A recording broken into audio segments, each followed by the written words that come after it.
오늘은 출애굽기 강의 15번째 시간입니다. 2022년 8월 7일 첫 번째 주일입니다. 우리 같이 출애굽기 8장 1절에서 5절까지의 말씀을 한번 천천히 같이 읽어보겠습니다.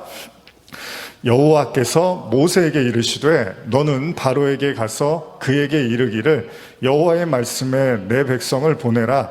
그들이 나를 섬길 것이니라. 내가 만일 보내기를 거절하면 내가 개구리로 너의 온 땅을 치리라. 개구리가 나일강에서 무수히 생기고 올라와서 내 궁과 내 침실과 내 침상 위와 내 신하의 집과 내 백성과 내 화덕과 내 떡 반죽 그릇에 들어갈 것이며 개구리가 너와 내 백성과 모든 신하에게 기어 오르리라 하셨다 하라. 여호와께서 모세에게 이르시되 아론에게 명령하기를 내 지팡이를 잡고 내 팔을 강들과 운하들과 못 위에 펴서 개구리들이 애굽 땅에 올라오게 하라 할지니라. 자, 우리는 지난 시간에 계속해서 이제 피해 재앙 이후에 오늘 개구리 재앙에 대한 말씀을 나누고자 하는데요. 여러분들, 하나님께서 바로를 심판하신 이유는 딱 하나입니다. 강팍한 마음이죠. 마음이 너무 딱딱하다는 거예요. 에스겔서 보면은 하나님이 그 딱딱한 마음을 부드럽게 해주신다는 표현이 있는데, 어쩌면 성도의 인생은 이 딱딱한 마음이 점점 부드러워지는 그런 과정들을 우리가 겪는 거겠죠. 바로도 지금 하나님 앞에서 굳어있는 단단한 마음에 대해서 하나님이 심판을 하는 겁니다. 그 심판의 첫 번째가 뭐였죠? 우리가 지난주에 나눈 것처럼 인간의 생존을 위해서 반드시 있어야 되는 거, 물이었죠. 물. 그 물을 하나님이 못 마시게 만들어 버립니다. 그래서 그 나일강을 피로 변하게 만드는 것이 하나님의 심판이었습니다. 자, 물이 피가 된다고 생각을 해보십시오. 얼마나 끔찍합니까? 생각만 해도 몸서리가 쳐지죠, 여러분. 여러분, 물을 마셔야 되는데 그 물이 피라고 생각하면 기가 막히죠. 하나님이 이 기가 막힌 일을 지금 바로와 애굽의 모든 백성들에게 행하고 있다는 것입니다. 생각만 해도 참 무섭습니다. 하나님은 무섭습니다, 여러분. 하나님을 지난주에도 제가 말씀 준비하면서 생각하지만 하나님을 만홀히 여긴다 그러죠. 하나님을 우습게 안다는 거, 우리가 마음으로는 하나님을 우습게 알고 우리 마음대로 하나님에 대해서 평가하고 생각할 수 있지만 사실 하나님은 굉장히 무서우신 분이기도 하죠. 결국은 그 나일강이 피로 변합니다. 자, 그런데 이 물이 피가 변하는 이 일, 그걸 보면서 애굽 사람들이 물이 피가 돼서 못 마시게 됐네, 이 생각만 하지만 사실은 그 피로 변한 이유도 또 있습니다. 그러니까 이 나일강이 피로 변하게 된 이유도 하나 있는데, 그거를 한번 성경에서 제가 찾아보면 창세기 4장 8절에서 11절 보시면요, 한번 이것도 천천히 읽어보겠습니다. 시작. 가인이 그의 아우 아벨에게 말하고 그들이 들에 있을 때 가인이 그의 아우 아벨을 쳐 죽이니라. 여호와께서 가인에게 이르시되 내 아우 아벨이 어디 있느냐? 그가 이르되 내가 알지 못하나이다. 내가 내 아우를 지키는 자니이까. 이르시되 내가 무엇을 하였느냐? 내 아우의 핏소리가 땅에서부터 내게 호소하느니라. 땅이 그 입을 벌려 내 손에서부터 내 아우의 피를 받았은즉 내가 땅에서 저주를 받으리니. 창세기 4장 보시면 예전에도 나눴지만은 이 우리가 잘 아는 아담의 아들들이죠. 이 두 아들 가인과 아벨의 이야기가 나옵니다. 근데 여기서 하나님이 가인의 제사를 거부하고 아벨의 제사만 받습니다. 아벨의 제물만 받습니다. 여기에 격분한 가인이 결국 아벨을 돌로 쳐서 죽이게 됩니다. 이때 하나님이 묻습니다. 네 동생 아벨 어디 있느냐? 가인에게 물어요. 그랬더니 가인이 뭐라 그래요? 내가 알지 못합니다. 내가 아우를 지키는 자이니까. 이렇게 대답을 해요. 아주 태연하게 대답을 합니다. 가인은 자신이 지은 죄가 어마어마한 것임에도 불구하고 하나님 앞에서 뻔뻔하게 말을 하는 거예요. 제가 동생을 왜 어디 있는지 알아야 됩니까? 제가 왜 아우를 지키는 자입니까? 이렇게 말을 하는 거예요. 이때 하나님이 가인에게 말씀하십니다. 현대어로 제가 다시 한번 4장 10절 읽어드릴게요. 여호와께서 말씀하셨다. 가인아, 어쩌자고 내가 이렇듯 엄청난 일을 저질렀느냐? 내 아우의 피가 땅에서 나에게 울부짖고 있구나. 피가 땅에서 울부짖는데요, 여러분. 그렇습니다. 하나님은 가인에게 말씀하십니다. 동생을 향한 너의 살인으로 인해서 내 아우의 피가 땅에서 울부짖는다는 거예요. 이건 무서운 얘기인가요? 그렇죠? 쉽게 말하면 너무나 원통하고 억울하여 울부짖고 있다는 거예요. 우리가 귀신 얘기할 때 원한을 품었다 그러죠. 귀신 하면 항상 하얀 소복 입고 이렇게 나와서 한을 품었다 그러잖아요. 한. 그러니까 저와 여러분들은 이 한을 품고 죽으면 안 되는 거예요. 이 땅에서 그 하나님을 만나서 모든 것을 용서하고 모든 것을 하나님의 사랑으로 이해해서 이 원한을 품어서 땅에서 그 피가 소리를 지르는 이런 원한을 가지고 우리가 살면 안 돼요. 결국은 하나님의 은혜로 우리가 그 용서의 은혜를 입어야 되는 거겠죠. 그러나 가인은 사과할 마음도 없고 용서를 구할 마음도 없어 보입니다.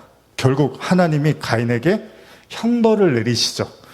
현대어로 제가 한 번 더 읽어드릴게요. 창세기 4장 11절 12절인데요. 잘 들어보세요. 너는 이 땅에서 저주를 받을 것이다. 더 이상 땅을 갈아먹고 살지 못할 것이다. 내가 아우 아벨을 죽일 때에 땅이 입을 벌려 그의 피를 받아들인 까닭이다. 내가 아무리 열심히 땅을 간다 해도 땅은 내게 나다를 내지 않을 것이다. 또한 너는 이 땅에서 정처 없이 헤매는 이리저리 헤매는 신세가 될 것이다. 이게 가인의 범죄의 대가입니다. 나중에 가인이 너무 놀래서 하나님 죄가 너무 무겁습니다 이런 말을 해요.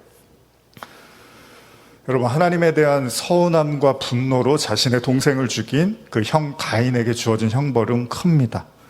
이것은 마치 아담과 하와의 죄악 이후의 모습과 다르지 않죠.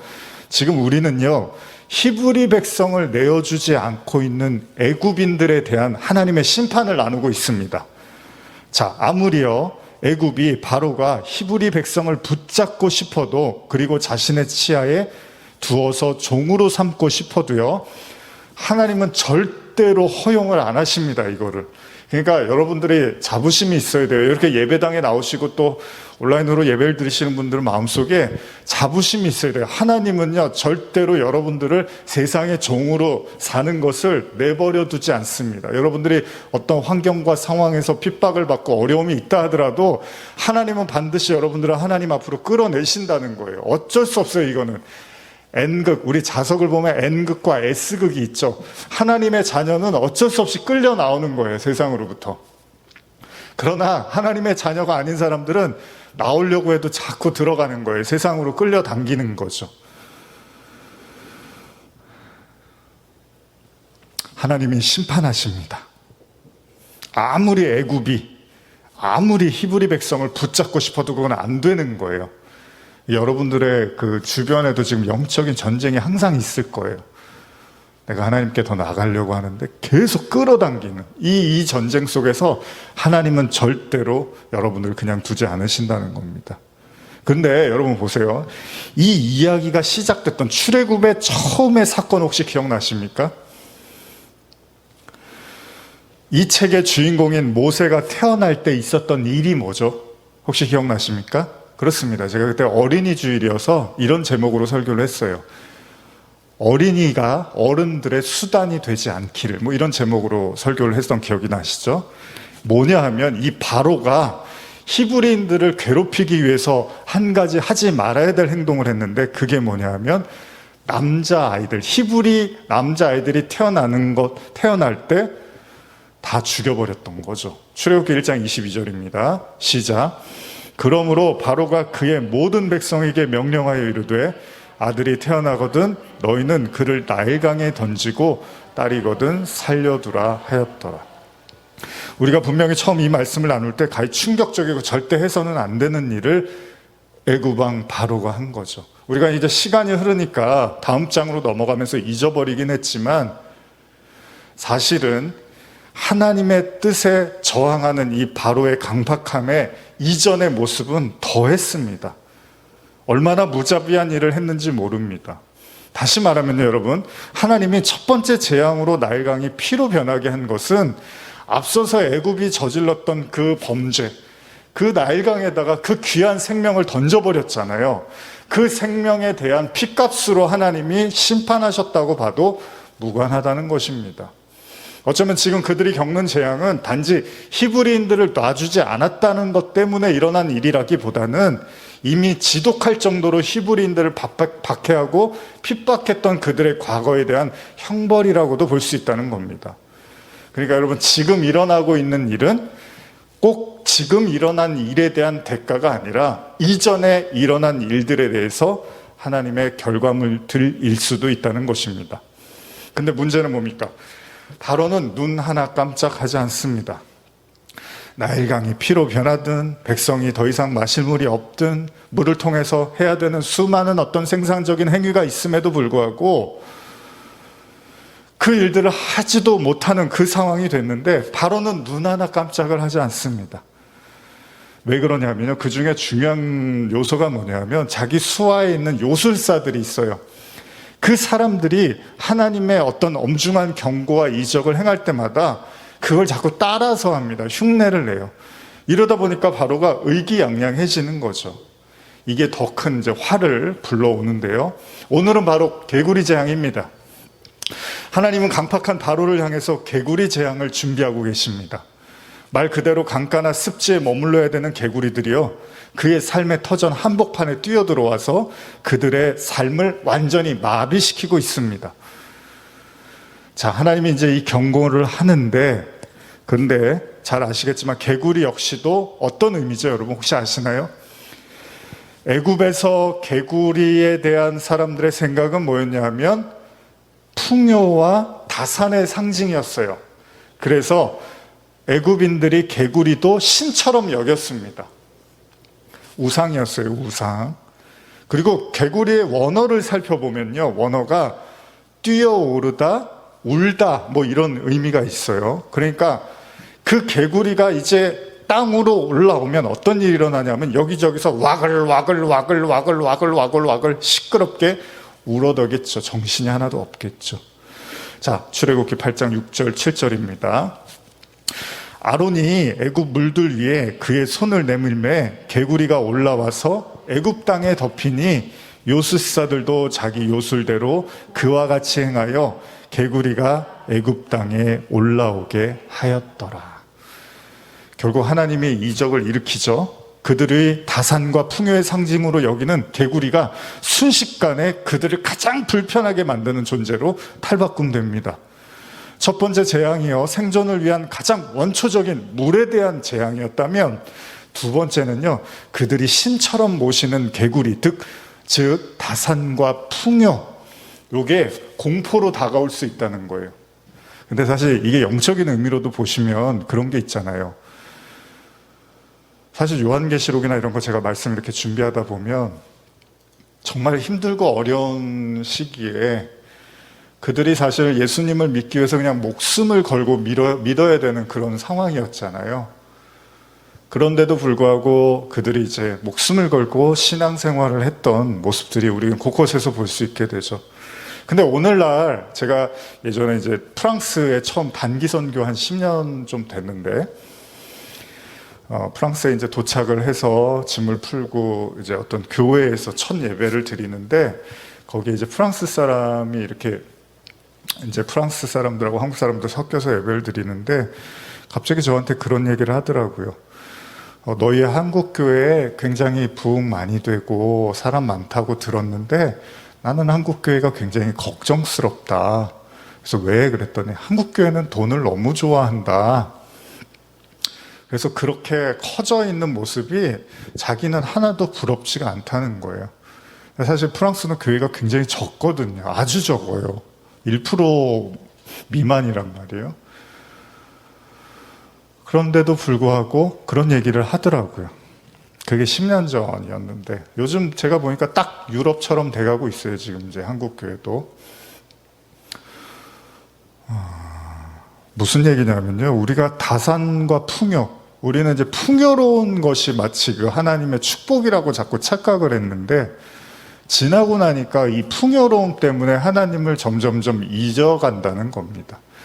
우리가 우스개로 그러잖아요. 복권에 당첨되면은 되게 좋을 것 같고, 뭐 가족들이 행복해 할 것 같고, 부부금실이 좋아질 것 같은데, 복권에 당첨돼서 오히려 헤어지고 오히려 파탄이 나고 무너진 가정들이 굉장히 많다는 얘기를 제가 듣습니다. 여러분, 개구리 재앙은 그런 겁니다. 우리가 그렇게 최고로 여기는 다산과 풍요, 뭔가 뭐든지 많으면 좋아요. 저희 아버지 예전에 살아계실 때 뭐든지 많은 게 좋지. 맞아요. 아버지도 나도 욕심이 많은 게 좋지. 근데 이 많은 게 오히려 우리에게 재앙이 될 수도 있는데 이게 눈으로는 안 보여요. 그러나 영적으로는 그 많은 것들이 이제 굳이 하나님을 믿지 않아도 찾지 않아도 되는, 진짜 이게 무서운 거잖아요. 이게 진짜 공포잖아요. 개구리가 여기저기 넘쳐나니까 하나님을 볼 수가 없는 거죠. 여러분, 다산과 풍요의 상징인 것처럼 개구리도요, 한 번 알을 낳으면 수백 개를 낳는다고 합니다. 수백 마리를. 그러나 지금 그렇게 우글우글거리면서 자신의 삶의 터전의 항복판에 들어와서 개구리들이 우글우글거리고 있는데, 이게 너무 징그럽고 너무 힘들겠죠, 애굽 사람들에게. 여러분, 비도 그렇지 않습니까? 요새 비 많이 내리니까 힘든데, 비 많이 오면, 비가 안 올 때는 비가 안 와서 걱정이지만 많이 내리면 또 많이 내려서 걱정인 거예요. 뭐든지 다 그래요. 먹는 것도 적당히 먹어야지 좋은 거지, 많이 먹으면 몸에도 안 좋고 힘듭니다. 그래서 제가 가끔 말씀드리면 뷔페 같은 데 가면은 처음에 들어갈 땐 좋은데 나올 때는 뭔가 표정도 이렇게 다 좋지가 않고 뭔가 더부룩하고 이러면서 나오잖아요. 이게 많은 게 꼭 좋은 게 아니거든요. 한꺼번에 비도 확 쏟아지면 요새는 자다가 빗소리 들으면 무서워요. 이게 비가 내리는 건지 물을 들이붓는 건지, 뭐든지 그렇습니다. 공포로 다가올 수 있다는 겁니다. 지나친 건 부족한 것만 못하다는 말 하죠, 우리가.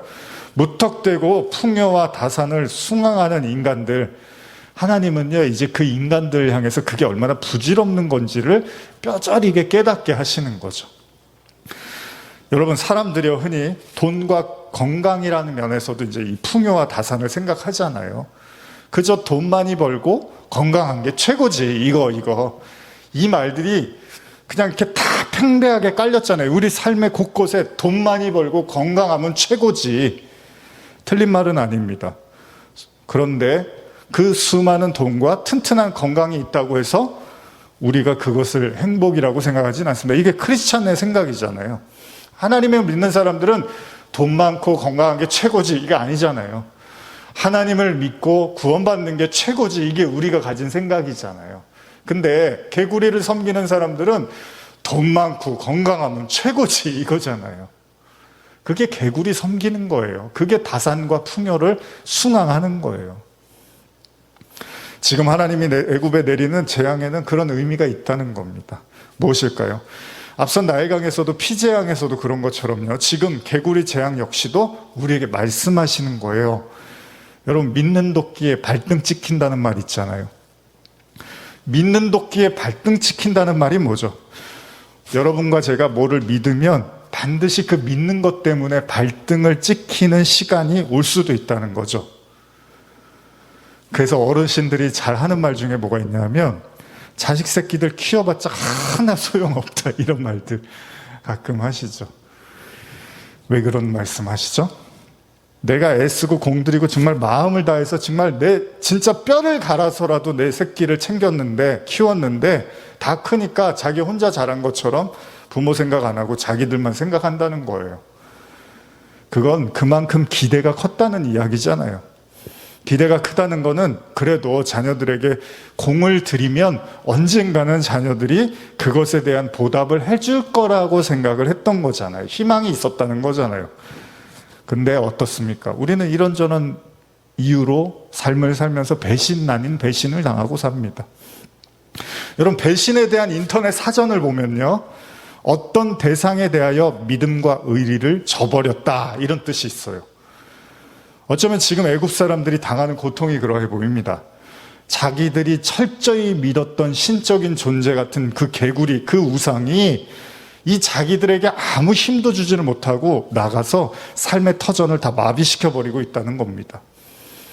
사람들이 자주 하는 이야기 중에 이런 표현이 있습니다. 그래서 더 당해봐야지 안다, 이런 말이 있어요. 좋은 말은 아닌데 제가 이 말씀 준비하면서 이 표현이 떠오르더라고요. 여러분도 가끔 그런 표현 쓰시죠. 더 당해야 돼. 더 당해도 싸. 뭐 이런 말들 쓰시잖아요. 이게 뭐죠? 잘못된 믿음을 가지고 열렬히 섬기고 따르는 자들에게 그것이 결국은 거짓이었고 헛된 것이었다라는 것을 깨달아야 되는데, 깨달으면 좋겠는데, 그래서 그렇게 하라고 계속 경고하고 말했는데 그럼에도 불구하고 그걸 못 놓는 거예요. 그러면 사람들이 더 당해봐야지 알 거야, 이런 얘기를 한단 말이에요. 특히 연인 관계에서 이런 말들을 가끔 씁니다. 누가 봐도요, 정말 아닌 사람하고 여러분들 중에 누가 예를 들면 교제를 하는데, 이 보니까 상대방을 사랑하는 게 아니라 상대방을 이용하고 사기를 치기 위해서 접근하는 걸로 보여요. 근데 그걸 모르고 그냥 좋다고 생각하고 그 사람을 무조건 쫓고 따라요. 그러면 옆에서 뭐라고 조언을 합니까? 그 사람 제발 그만 만나. 그러다가 너 상처받아. 그러다가 네 인생 망가지는 거야. 근데도 그칠 줄을 몰고 계속 그 사람을 좋아하고 따르면, 그때 이제 나중에 하다 안 되면 어떻게 하죠? 더 당해봐야지 알겠지 뭐. 할 수 없어. 더 당해봐야 돼. 이런 표현 쓰잖아요, 우리가. 사실 제가 오늘 말씀 나누면서요, 그리고 이 재앙이 시작된 이래로 항상 바로의 곁에 등장하여서 바로의 사리분별을 흐리게 하는 자들이 있습니다. 누구죠? 바로 요술사들, 바로의 측근들입니다. 물론 바로가 섬기는 이들은 아니에요. 바로가 섬기는 사람들은 아니고 오히려 바로를 섬기는 사람들인데, 이 사람들이요, 필요할 때마다 나타나서 하나님의 이적을, 흉내를 자꾸 내잖아요. 흉내를 내니까 바로가 그걸 보고 자꾸 안심을 해요.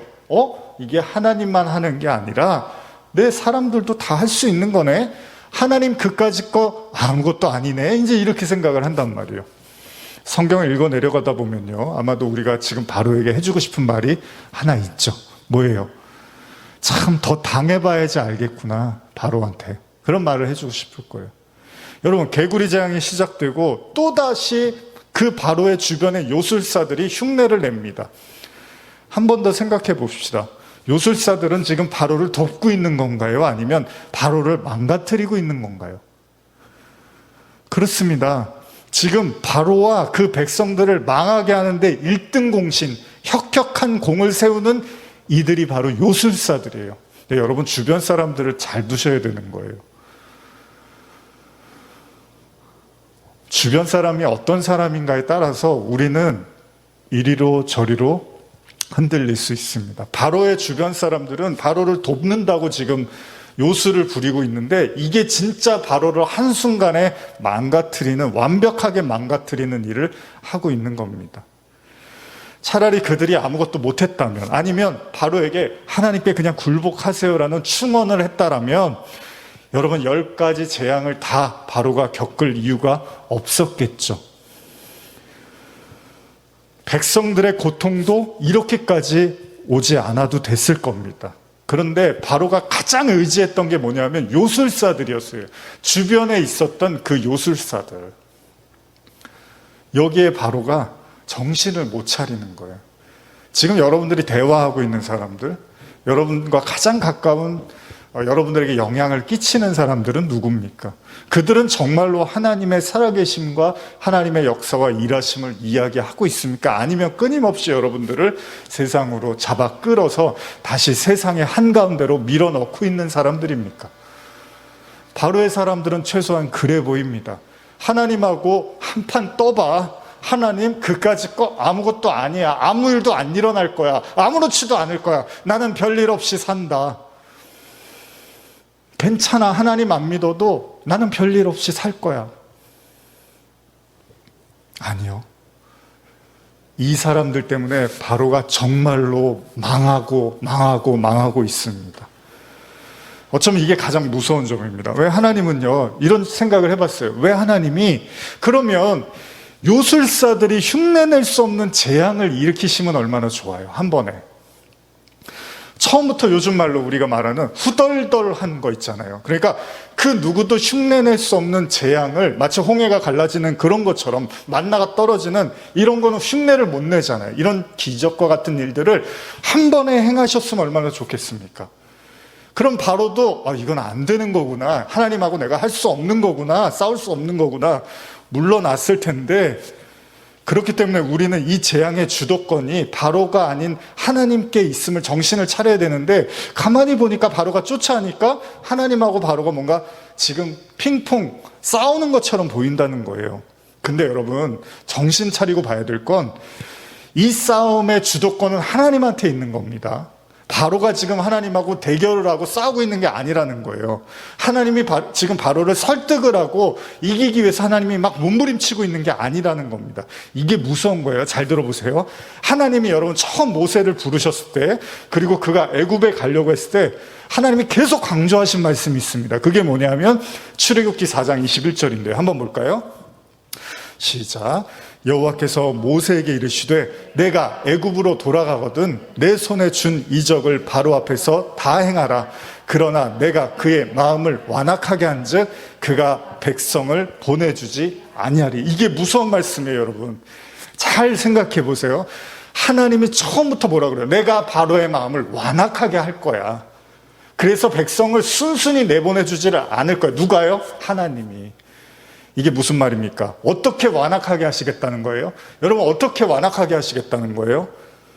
제 생각에는요, 바로 우리가 지금 보고 있는 것처럼요, 그 주변 사람들을 시켜서 하나님의 행하시는 이적을 쫓아하게 만드는 거예요. 그래서 바로를 안심시키는 거예요. 이게 하나님이 바로를 강팍하게 완악하게 만드는 거예요. 왜요? 처음부터 하나님이 세게 나오면 바로도 뒷걸음질 쳤을 텐데, 하나님이 주변 사람들이 흉내낼 수 있을 정도의 기적을 행하시더라는 거예요. 이게 진짜 무서운 겁니다, 여러분. 지금 바로는요, 자기가 불구덩이를 향해서 들어가고 있는 줄도 몰라요. 그저 주변 사람들의 말만 듣고 그들이 요술 하면은, 그렇지, 하나님보다 얘네들이 더 센구나 이러고 있는 거예요. 화근을 계속 키워가는 거죠. 제가 작년에 이렇게 자꾸 그 속이 너무 쓰려서 속 쓰린 경험들이 있어 보시죠. 작년에 이제 아마 아버지 이제 돌아가시고 이러면서 신경을 많이 썼는지 속이 너무 쓰리더라고요. 나중에 물도 못 마실 정도로 속이 쓰리더라고요. 그것도 참 고되더라고요. 그때 이제 명절 첫 아버지 돌아가시고 추석 명절 세는데 음식들이 있는데 못 먹겠는 거야. 하나도. 속이 너무 쓰리니까. 잘 때도 막 속 쓰리면 잠이 잘 안 오더라고요. 그래갖고 내시경을 해야지 하다가 이제 결국 미루다가 이제 연말에 12월 달에 내시경을 이제 했는데, 다행히 이제 큰 문제는 없었는데, 그러다가 이제 올해 들어와서는 또 이렇게 장이 좀 안 좋은 것 같은 거예요. 아프고 자꾸 배도 콕콕 찌르고. 그런데 그래서 이제 생각에 그때 위내시경 할 때 장내시경도 같이 할 걸. 괜히 미뤘구나. 그러다가 결국 지금 8월 돼갔잖아요. 뭐 별일은 없겠지만 이제 그냥 한 번에 하면 좋은데 왜 안 했냐 하면, 제가 오래전에 그 장내시경 한번 이제 선교 나가기 전에 이제 건강검진 받았는데, 그때 이제 무슨 마시는 거 있잖아요. 속 비워내는. 그거를 대여섯 통을 주든가 그랬는데, 약간 그걸 먹는데 나중에 진짜 구역질이 나서 못 먹겠더라고요. 제 아내하고 같이 이제 그때 했는데. 그 냄새가 어떤 음료 냄새하고 또 비슷해요. 그래서 그 음료만 봐도 요즘 아직까지도 잘 안 먹는데, 몇 년 전 일인데도. 그러니까 그거 싫어갖고 피해 가려다가 이제 내시경을 이제 결국 미룬 건데, 갑자기 가끔 그런 생각, 그냥 그때 한 번에 다 끝났으면 될 거를. 그거 안 하려고, 여러분들 중에도 혹시 그런 분들 있잖아요. 치과에 간다거나 어디 아픈데 그거 싫어갖고 아플까봐 좀 이렇게 미루시는 분들 가끔 있잖아요. 어른들이 이제 아프면 빨리 병원 가라고 이런 얘기 하시는데, 뭐죠? 화근을 키우는 거죠. 병을 키우는 거잖아요. 빨리빨리 할 거는 해야 되는데. 이게 사람이 그런 것 같아요. 오늘 성경도 가만히 보시면 바로가요, 좀 위태한데도 이렇게 발을 못 빼요. 하나님이 좀 그렇게 하지 말라고 하면 이제 여기서 스톱을 해야 되는데 자꾸 그게 안 돼요. 인간이 그래요. 여러분들 주변에 이제 오랫동안 우리 기도하시는 분들 있고 구원을 위해서 가족이라든지 주변에 하는데 사실 사람이 강팍한 게 잘 안 변하잖아요. 아무리 기도하고 해도 안 들려요. 아무리 얘기해도 안 들려요. 딴 세상 얘기. 근데 이게 하나님도 그러면은 한 방에 뭔가 확실한 걸 보여주시면 아이고 주여. 근데 또 그렇게 해도 사람이 안 변하기도 해요. 큰 일을 겪어도 사람들이 또 하나님을 이렇게 의지해야지 이런 마음이 또 안 들기도 해요. 근데 오늘 이 바로를 보니까 이게 그런 거예요. 자꾸 하나님이 센 거 이렇게 이적을 행하시는데도 그냥 안심을 하는 거예요. 괜찮겠지, 괜찮겠지. 실제로 이런 말 여러분 들어보신 적 있을 거예요. 오늘 제목인데 오늘 삶은 개구리 증후군 저게 뭐야? 뭐 이러신 분 계실 거예요. 개구리를요 처음부터 이렇게 뜨거운 물에 딱 넣으면은 당연히 개구리가 깜짝 놀라서 튀어나옵니다. 그런데 개구리를 이렇게 냄비에다 놓고 물을 서서히 미지근하게 하면서 온도를 높이면 개구리가 자기가 익어간다는 걸 모르고 결국은 나중에 삶아서 죽어버린다는 얘기예요. 이게 삶은 개구리 증후군이라는 말이더라고요. 물론 이게 진짜인지 아닌지 제가 뭐 실험을 해보진 않았지만 이런 표현들을 요즘 쓰고 있습니다. 지금 바로를 보면 딱 그 형국이에요. 자기가 지금 불구덩이로 들어가고 있는 거를 바로가 지금 감지를 못하고 있어요. 이어지는 본문이 바로의 이런 모습들을 더 잘 보여주는데요. 출애굽기 8장 8절에서 11절입니다. 한번 같이 읽어볼게요. 시작. 바로가 모세와 아손을 불러 이르되 여호와께서 구하여 나와 내 백성에게서 개구리를 떠나게 하라. 내가 이 백성을 보내리니 그들이 여호와께 제사를 드릴 것이니라. 모세가 바로에게 이르되 내가 왕과 왕의 신하와 왕의 백성을 위하여 이 개구리를 왕과 왕궁에서 끊어 나일강에만 있도록 언제 간구하는 것이 좋을는지 내게 분부하소서. 그가 이르되 내일이니라. 모세가 이르되 왕의 말씀대로 하여 왕에게 우리 하나님 여호와 같은 이가 없는 줄을 알게 하리니 개구리가 왕과 왕궁과 왕의 신하와 왕의 백성을 떠나서 나일강에만 있으리이다 하고. 놀랍게도요, 지금 바로가 이 재앙이 너무나 힘들었는지 모세를 불러다가 요구를 합니다. 이 개구리들이 떠나가게 해달라고. 제가 실제로 이 영화를 이 출애굽기 관련된 영화를 보면 진짜 암울해요, 막 상황이. 근데 바로는 뻣뻣해요. 아무렇지도 않게 생각을 해요. 그런 바로가 이제 굴복을 하기 시작하는 거예요. 제발 이 개구리만 떠나가게 해주면 내가 이스라엘 백성들을 보내서 제사를 드리게 하겠다.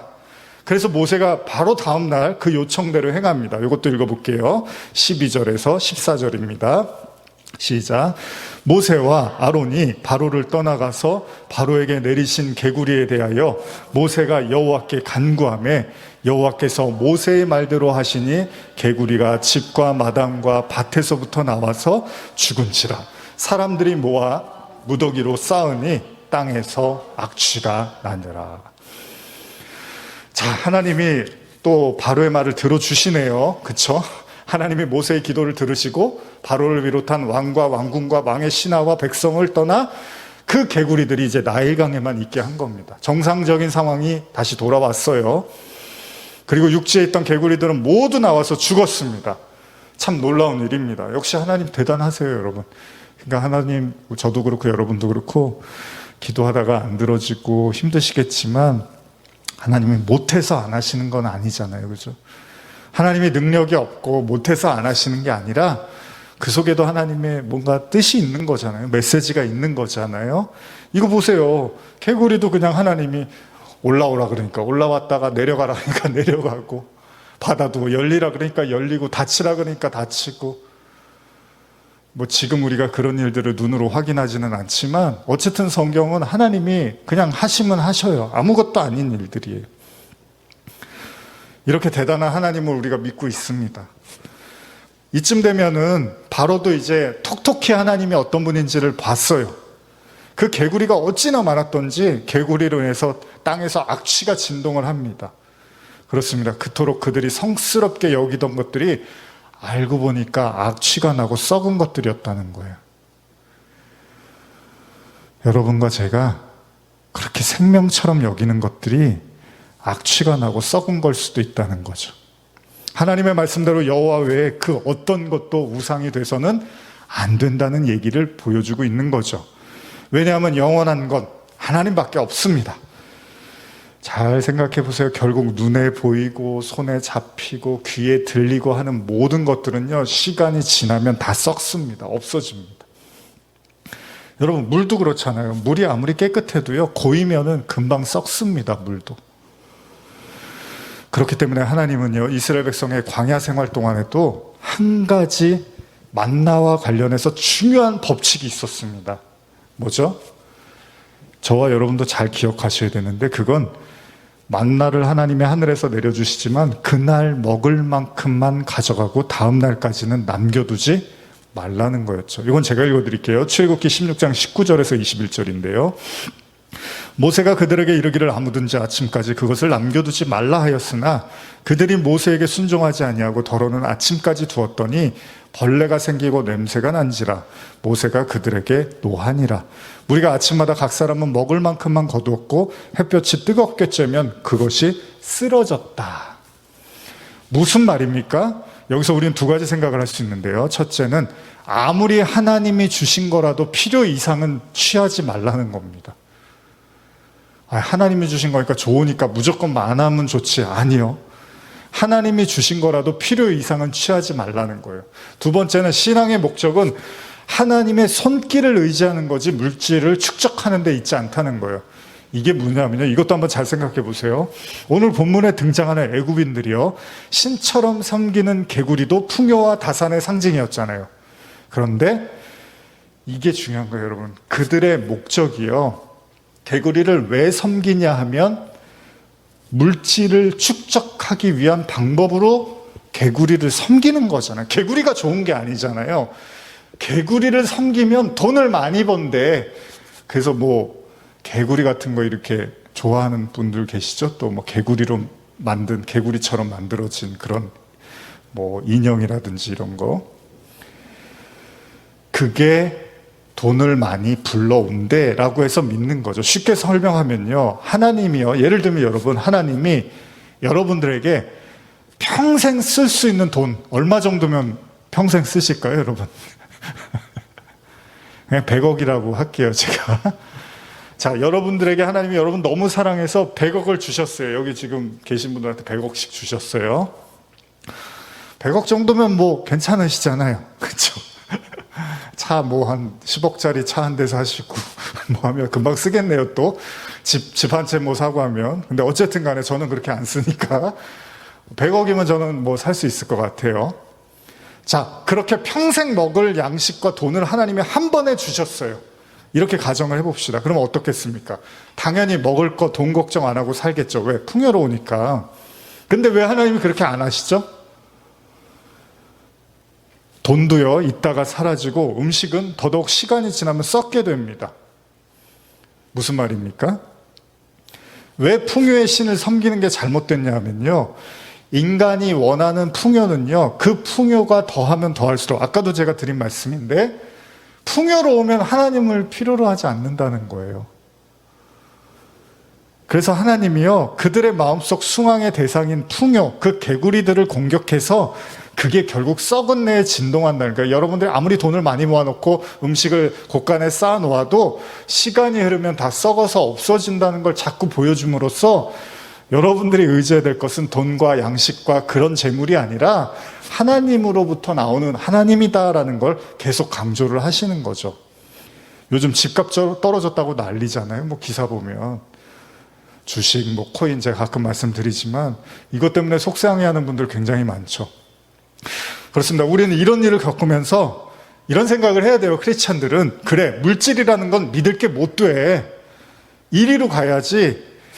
이런 생각을 하는 분들도 있을 거예요. 그래, 돈 어설프게 가지고 있으면은 이게 다 위험한 거야. 그러니까 이럴수록 악착같이 돈을 더 모아야 돼. 어정쩡하게 돈 가지고 있어봤자 위험해. 잃을 수도 있고 없어질 수도 있으니까 아주 많이 모아야 돼, 돈은. 이리로 가면 안 된다는 거예요. 그렇게 돈을 모았는데 여러분 건강 나빠지면 끝이라니까요. 몸 아프면 끝이에요.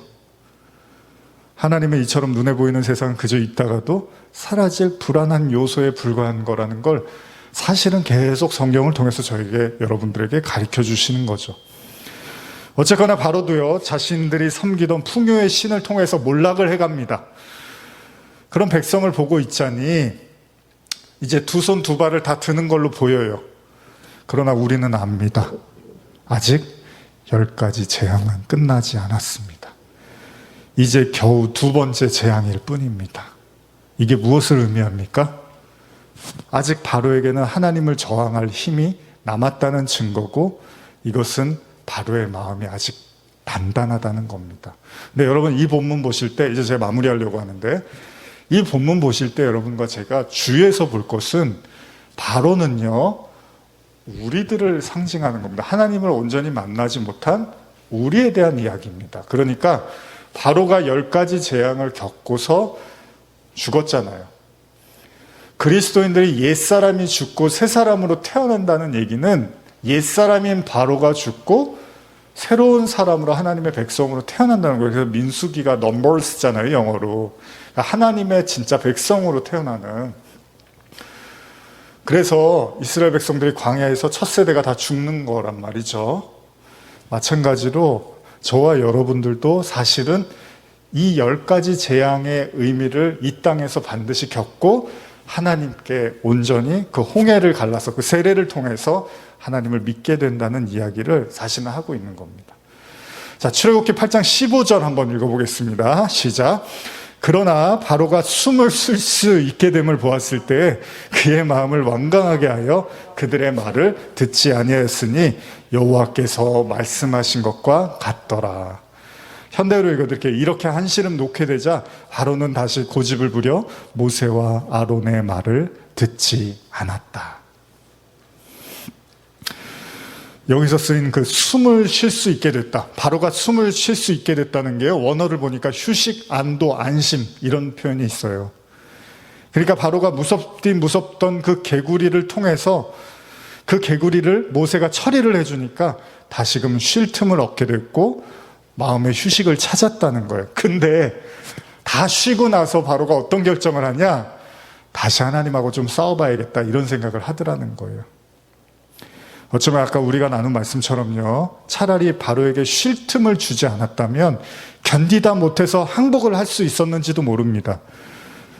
그런데 하나님의 관용이 오히려 바로의 버릇을 더 나쁘게 해줬다는 거예요. 정말 중요한 거예요, 여러분. 정말 무서운 사실은 하나님이 이걸 모를 리가 없다는 거예요. 내가 너를 쉬게 해줬더니 또 너가 나한테 대들어? 와, 이 나쁜 놈이네. 이게 아니에요, 여러분. 이것까지도 하나님이 다 계획을 하고 있었다는 거예요. 자기 발등을 찍는다는 말이 있죠. 지금 바로는 쉴 틈을 얻고 다시금 고집과 위세를 펴려고 합니다. 이게 진짜 더 큰 나랑으로 지금 빠지려고 하는 거예요, 바로가. 그걸 자기가 모르고 있는 거예요.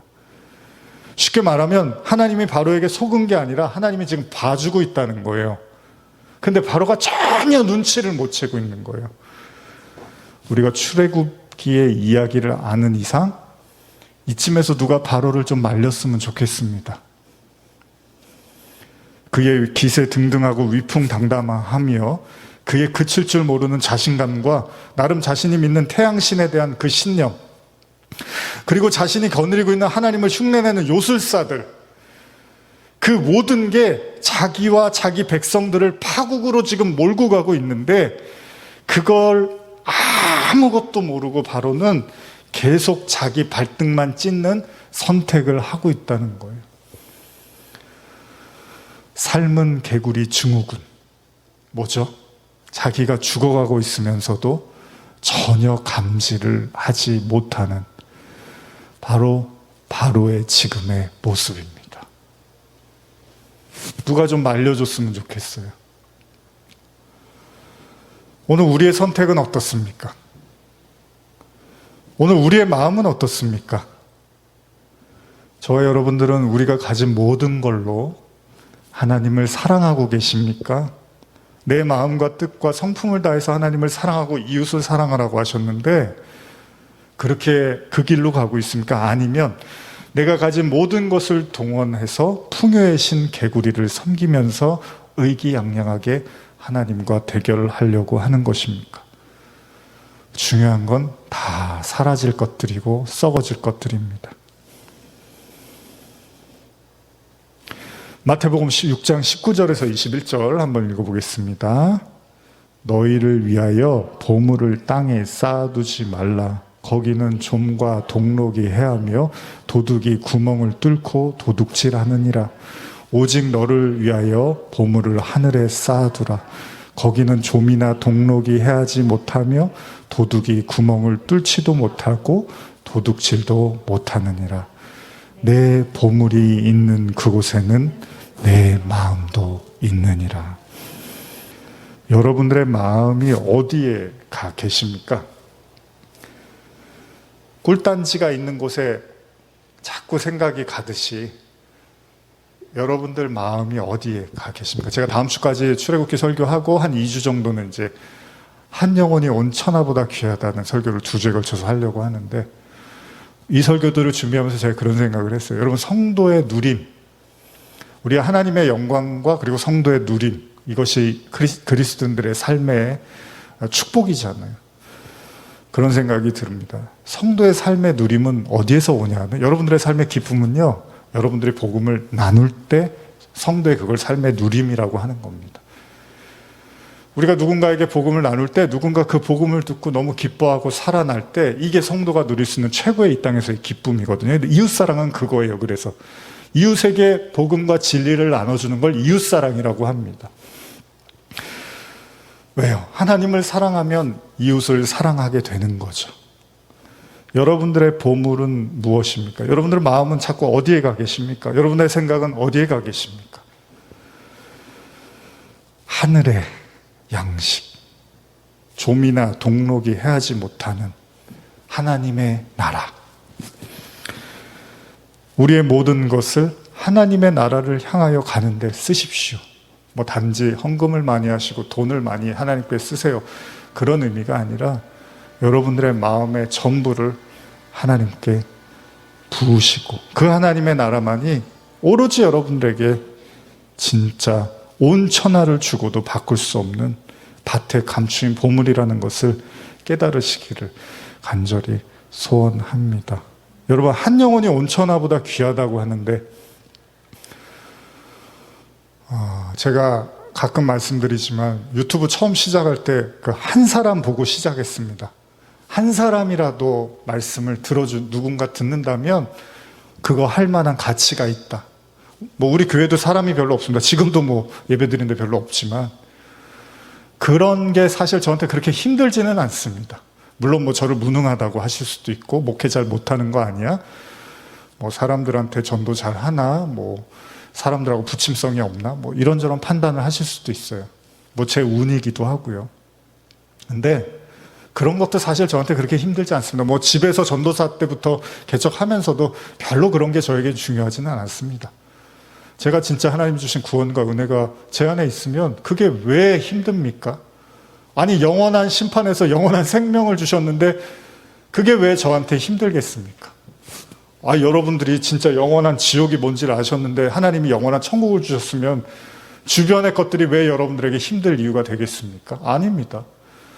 유튜브 시작할 때도 똑같은 마음이었고요. 내가 얼마 전에 지난주에 다시 그 심야 라디오 설교 방송을 이렇게 제가 만들면서 얼마나 행복했는지 몰라요. 그리고 그날은 하루 종일 가슴이 뛰고 꿈속에서도 그 방송을 생각하고 그랬어요. 그렇다고 뭐 몇 명이나 듣습니까? 여러분들 보시면 많이 듣지도 않으시지만 중요한 거는 뭐 많이 듣고 유명해지는 게 아니라 그 누군가 한 사람이 그 설교를 듣다가 은혜가 돼서 하나님을 더 알아야겠다, 하나님을 더 만났으면, 그런 마음, 그 한 사람이 그런 마음만 가지면 그 설렘으로 제가 목요일 하루를 참 기쁘게 보냈었는데, 그러면서 그 말씀이 떠오르더라고요. 한 영혼이 온 천하보다 귀하다. 여러분, 한 영혼을 얻으시면 다 얻으신 겁니다. 말로만 우리가 복음 이야기하지 마시고 여러분의 성도의 누림은요, 여러분들이 지금 그 한 영혼에게 물을 주고 있느냐, 그 한 영혼에게 양식을 주고 있느냐, 그 한 영혼에게 복음을 주고 있느냐에 여러분들의 행복의 기준이 달려 있습니다. 예수님은 행복하셨을 거예요. 왜냐하면 복음을 전하셨으니까. 오늘 저와 여러분들이 이 바로 같은 강팍한 세상, 물론 우리 자신일 수도 있지만 그 잃어버린 한 영혼에게 하나님의 말씀과 사랑을 인내로, 끈기로, 사랑으로 전하심으로 말미암아 하나님의 잃어버린 그 양들이 돌아오는 은혜가 있기를 간절히 축복합니다. 기도하시겠습니다.